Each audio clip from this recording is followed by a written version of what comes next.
नमस्कार शेतकरी मित्रांनो, कृषी साथी चॅनलवर आपल्या सगळ्यांचं मनापासून स्वागत आहे. आज आपण एका खूप महत्त्वाच्या विषयावर बोलणार आहोत जो आपल्या प्रत्येकाच्या मनात आहे. तो म्हणजे हरभरा बाजारभाव.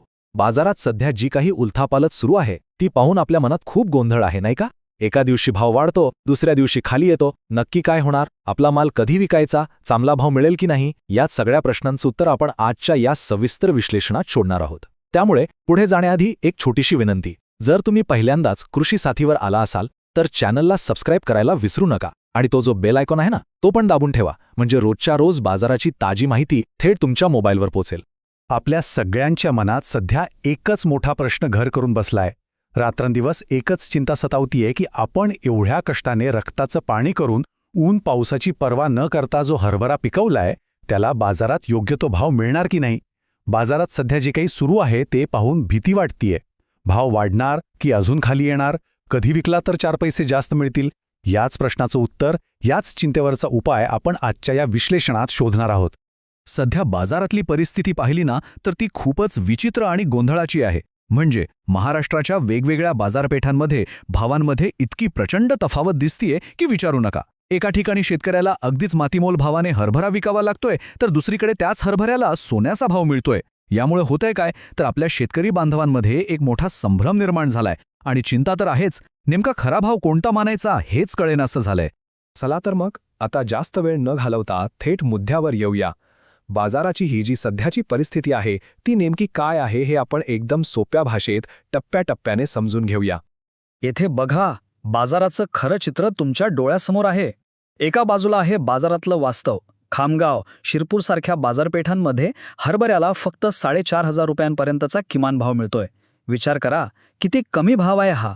आणि या सगळ्यावर टांगती तलवार आहे ती म्हणजे अवकाळी पावसाची. आणि मग दुसऱ्या बाजूला आहे शेतकऱ्याची आशा.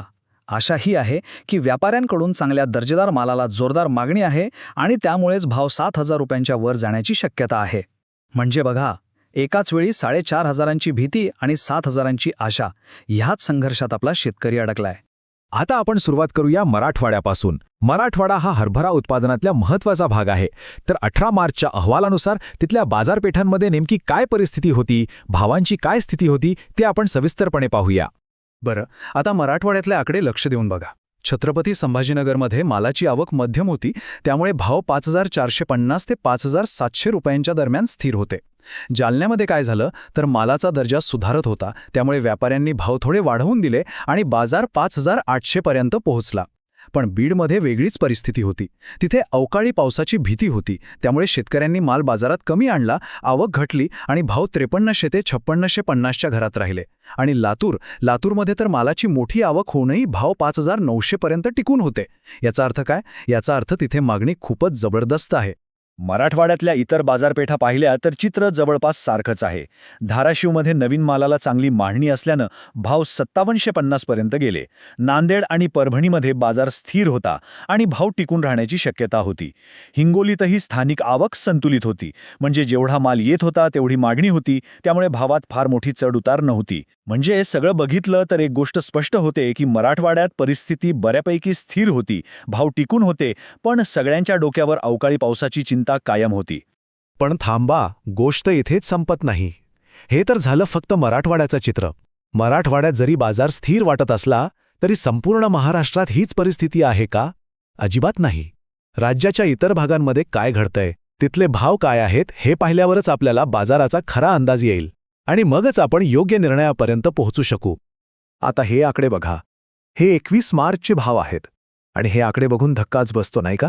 धामणगाव रेल्वे, खामगाव, शिरपूर या बाजारपेठांमध्ये हरभऱ्याचा किमान भाव थेट 4,500 रुपयांपर्यंत खाली आला आहे आणि नंदुरबारमध्ये तर कमाल भावच 4,780 रुपये आहे. विचार करा, कुठे मराठवाड्यातले 5,900 रुपयांचे भाव आणि कुठेही 4,500चे भाव. ही इतकी मोठी तफावत पाहून कोणत्याही शेतकऱ्याच्या मनात चिंता निर्माण होणं अगदी स्वाभाविक आहे. बाजारात इतका फरक का आहे हेच तर आपल्याला समजून घ्यायचंय. पण म्हणतात ना, प्रत्येक रात्रीनंतर सकाळ होते. तसंच ह्या चिंतेच्या आणि गोंधळाच्या वातावरणातच आता एक आशेचा किरण दिसू लागला आहे. बाजारात काहीतरी सकारात्मक घडायला सुरुवात झाली आहे. चला पाहूया कुठल्या बाजारपेठांमध्ये भावांनी उसळी घेतली आहे आणि आपल्या शेतकरी बांधवांसाठी चांगली बातमी नक्की कुठून येत आहे. होय, ही तारीख लक्षात ठेवा, 22 मार्च. या दिवशी बाजाराचं चित्र अचानक बदलायला सुरुवात झाली. ज्या बाजारात निराशा होती तिथे अचानक उत्साह संचारला. काही प्रमुख बाजार समित्यांमध्ये हरभऱ्याच्या दरात इतकी मोठी वाढ झाली की तिने संपूर्ण बाजाराला एक नवीन आणि सकारात्मक दिशा दिली. आणि तो आकडा आहे 7,100 रुपये. हो, तुम्ही अगदी बरोबर ऐकलंय. 22 मार्च रोजी जळगाव बाजार समितीत हरभऱ्याला प्रति क्विंटल तब्बल 7,100 रुपयांचा कमाल भाव मिळाला. जो भाव काही दिवसांपूर्वी 4,500 होता तोच आता 7,100 रुपयांवर पोहोचला होता.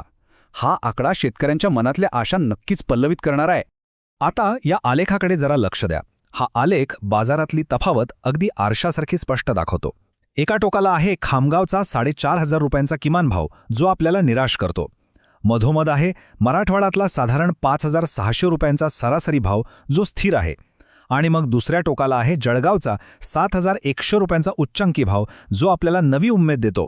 यातून एकच गोष्ट सिद्ध होते की बाजारात निराशा असली तरी जर परिस्थिती अनुकूल असेल तर प्रचंड नफा मिळवण्याची संधीसुद्धा आहे. आणि ही तेजी फक्त जळगावपुरती मर्यादित नाहीये. पुणे बाजार समितीतही भाव 6,700 रुपयांपर्यंत पोचले. चंद्रपूर आणि करमाळा यांसारख्या बाजारपेठांमध्येही भावांनी 5,000 रुपयांचा महत्त्वाचा टप्पा ओलांगला. यावरून अगदी स्पष्ट दिसतंय की ही काही एकाच ठिकाणची घटना नाही. बाजारात खरोखरच तेजीचं वारं वाहू लागलं आहे आणि चांगल्या मालाला चांगला भाव मिळायला सुरुवात झाली आहे. ठीक आहे, भाव वाढले हे तर आपल्याला कळलं, पण आता आपल्या मनात सगळ्यात महत्त्वाचा प्रश्न येतो की ही भाववाढ अचानक का होत आहे? यामागे नक्की कोणती कारणं आहेत? आणि त्याहूनही महत्त्वाचं म्हणजे ही तेजी पुढेही अशीच टिकून राहील का? चला आता या प्रश्नांची उत्तरं शोधूया. या भाववाढीमागे मुख्यत्वे 3 कारणं आहेत आणि गंमत म्हणजे ही तिन्ही कारणं एकमेकांशी जोडलेली आहेत. पहिलं आणि सगळ्यात मोठं कारण म्हणजे अवकाळी पावसाचं संकट. पावसामुळे उभं पीक खराब होण्याची भीती आहे, त्यामुळे बाजारात मालाचा पुरवठा कमी होऊ शकतो. दुसरं कारण म्हणजे याच खराब हवामानामुळे आणि पावसाच्या भीतीमुळे शेतकरी माल बाजारात आणायला घाबरतोय, त्यामुळे मालाची आवक विस्कळीत झाली आहे, कमी झाली आहे. आणि तिसरं महत्त्वाचं कारण म्हणजे व्यापाऱ्यांकडून नवीन आणि चांगल्या दर्जाच्या हरभऱ्याला जोरदार मागणी वाढली आहे. आता साधा नियम आहे, जेव्हा बाजारात माल कमी येतो आणि मागणी जास्त असते तेव्हा भाव वाढतात आणि सध्या तेच घडतंय. आणि बाजारतज्ञ काय म्हणतायत माहितीये? त्यांच्या अंदाजानुसार आगामी काळात जर व्यापाऱ्यांकडून ही मागणी अशीच टिकून राहिली किंवा अजून वाढली तर हरभऱ्याच्या दरांमध्ये आणखी 200 ते 300 रुपयांची वाढ होण्याची चिन्ह आहेत. ही एक सावध पण खूप सकारात्मक भविष्यवाणी आहे, जी आपल्याला बाजाराची पुढची दिशा दाखवते. मग आता या सगळ्या परिस्थितीत आपण काय करायला हवं? आपल्या हातात काय आहे? तर काही गोष्टींवर बारकाईने लक्ष ठेवणं खूप गरजेचं आहे.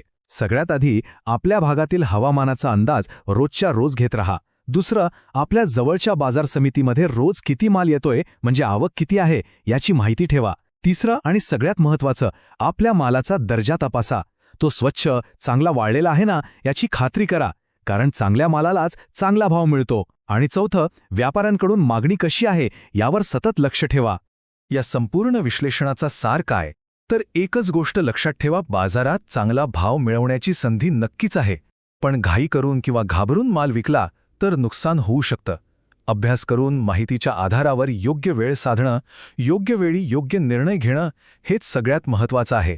टायमिंग मित्रांनो, टायमिंग इज एव्हरीथिंग. आता शेवटचा आणि सगळ्यात महत्त्वाचा प्रश्न मी तुम्हाला विचारणार आहे.